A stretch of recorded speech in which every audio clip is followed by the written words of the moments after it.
सिर्फ इच्छा कर लेने भर से कुछ नहीं बदलता, लेकिन एक निर्णय से थोड़ा कुछ बदलता है। लेकिन क्या आप जानते हैं, अगर निश्चय कर लें तो सब कुछ बदल सकता है। और ये निश्चय कर लिया वृषभ राशि वालों लोगों ने तो जून 2026 वृषभ राशि वालों के लिए सफलता की पक्की गारंटी है। नमस्कार, आप देख रहे हैं वृषभ राशि जून 2026 का राशिफल। व्यापार में नए लोगों को जोड़ना होगा, नई मशीनें लानी होंगी और इन रीशफल करना होगा। अपने कार्य में अपने पुराने लोगों को निकाल के नए लोगों की भर्ती करनी होगी। इस समय व्यापार में आपको तेजी लानी होगी। 8 जून से शंख नामक योग होने से किसी भी प्रकार के food, hotel, restaurant, spa, salon, gym जो लोग चला रहे हैं उनको काफ़ी मेहनत करके डेवलपमेंट करनी होगी। एजुकेशन सेक्टर में, हेल्थ सेक्टर में और हेल्थ केयर सेक्टर में जो जुड़े हैं, कंसल्टेंसी का जो काम करते हैं, सर्विस प्रोवाइडर का, और जो लोग काम करते हैं, जो फाइनेंशियली एडवाइज़र का काम करते हैं या शेयर बाज़ार की कमाई करते हैं, उन लोगों के क्लाइंट्स बढ़ सकते हैं। मार्केटिंग में आपकी पकड़ मजबूत होगी। 1 जून से 19 जून तक जो कहते हैं वही करिए और जो किया है वही कहिए। बिजनेस में ट्रांसपेरेंसी रखनी बहुत ज़रूरी है। 21 जून तक आपके आइडियाज़ बहुत शानदार रहेंगे। सोशल मीडिया में आपका नेटवर्क बहुत बढ़ेगा। 2, 3, 12, 19, 20 और 21 और 29 तारीख में प्रॉपर्टी रिलेटेड कोई काम है, उसका आप फैसला लेते हैं तो आपके लिए फायदेमंद हो सकता है। कोई भी डील आप करने जा रहे हैं जो आपको डायरेक्ट पार्टी से ही संपर्क करना चाहिए तो आपको फायदा मिलेगा। हर किसी को अपनी बात को नहीं बताएं। तो 22 जून से आपको शत्रु आपके कार्यों में बाधा उत्पन्न करेंगे। अपनी मैनेजमेंट को अच्छा रखना होगा, रिलैक्स होकर अपने काम को करना होगा। जो प्राप्त है वही पर्याप्त है, इस फॉर्मूले पर आपको चलना होगा। फ्री होने के लिए पहले से ही आपको आगे का रोड मैप तैयार करना होगा। अब बात करते हैं जॉब की। 1 जून से 7 जून तक लक्ष्मी नारायण योग होने से ऑनलाइन या ऑफलाइन किसी भी तरीके का कोई नई इनकम सोर्सेस जनरेट कर पाएंगे।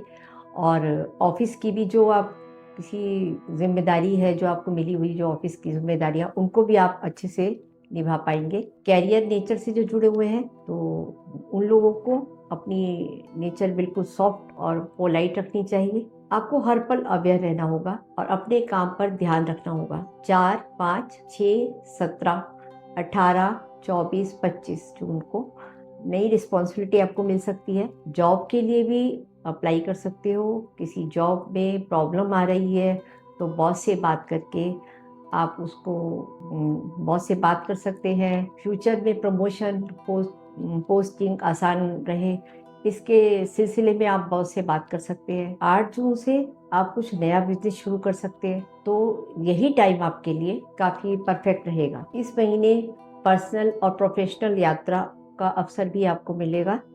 इस महीने धीरे धीरे ही सही, लेकिन आपको प्रोग्रेस आपकी ज़रूर होगी। 15 से 21 जून तक आपको पैतृक संपत्ति या पैतृक व्यवसाय के मामलों में आपको राहत मिलेगी। बैंकिंग, फाइनेंसिंग, जो डिज़ाइनर हैं, किसी भी प्रकार का जो क्रिएटिव वर्क है, तो इस तरीके का आप काम करते हैं, उनको नए अवसर मिलने वाले हैं। अगर आप कोई साइड इनकम का काम कर सकते हैं, मतलब अपने जॉब के साथ अब साइड से भी अलग से भी कोई काम से इनकम अर्जित कर सकते हैं अपनी, तो वो काम भी आप कर सकते हैं। आपको नए अवसर मिलेंगे। कुछ लोग आपके ऑफिस में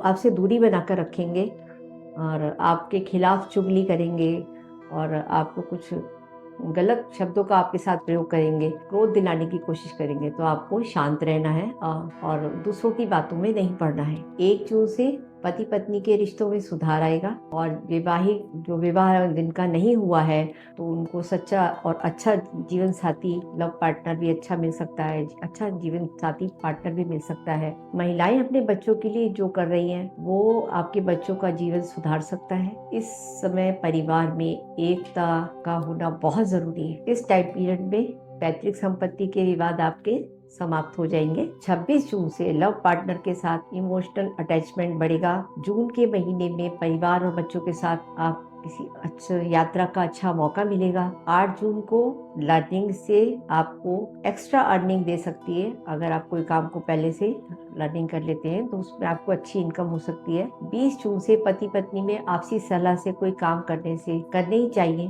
और पत्नी की सलाहें आपको फायदा देने वाली हैं, परंतु कुछ लोग आपसे जलन रखेंगे, द्वेष रखेंगे।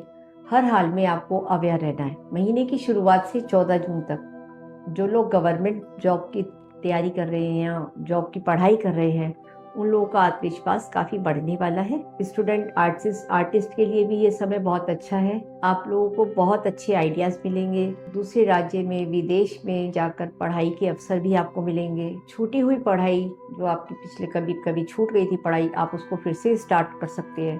तो वो ये समय आपके लिए अच्छा रहेगा।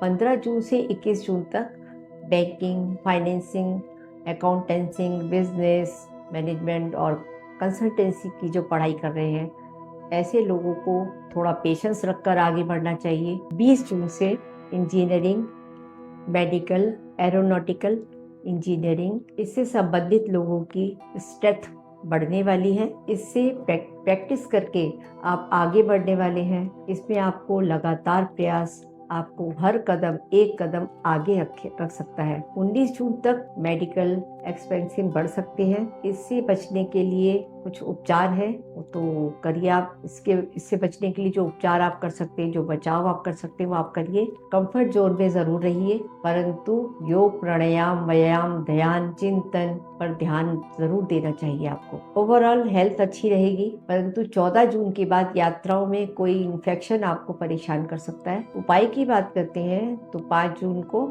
महादेव जी के मंदिर जाइए। ओम नमः शिवाय मंत्र का जाप करते हुए बेलपत्र अर्पित करें, पीपल का या बड़ का पौधा लगाएं और उसको सींचने का संकल्प करें। यह आपके लिए अच्छा रहेगा। 15 जून को देवपित्र सोमवती अमावस्या है, तो उस दिन जल में शक्कर, तिल और गुड़ डालकर पीपल को अर्पित करें। आटा और नारियल या नारियल के खोपरे के अंदर आप उसको रख सकते हैं, तिल को, गुड़ को और शक्कर को, ऐसा भी आप कर सकते हैं। और वो पीपल की जड़ में आप रख सकते हैं जो चींटियां खा सके, तो ये भी आप कर सकते हैं। तो दोनों में से जो भी आप उपाय कर सकते हैं वो आप करें। किसी सुहागन महिला को सुहाग की सामग्री भेंट करें। 25 जून को निर्जला एकादशी है, तो उस दिन भगवान श्री विष्णु को मिश्री युक्त माखन का भोग लगाएं। ओम नमो भगवते वासुदेवाय नमः, इस मंत्र का जाप करें। एक माला जाप जरूर करें और जरूरतमंद लोगों को मटकी है, पंखा है, घड़ा, चटाई है, जो आप गर्मी से बचाव के लिए आप उनको सामग्री दान कर सकते हैं, उसका दान करें। आपका कल्याण होगा। नमस्कार।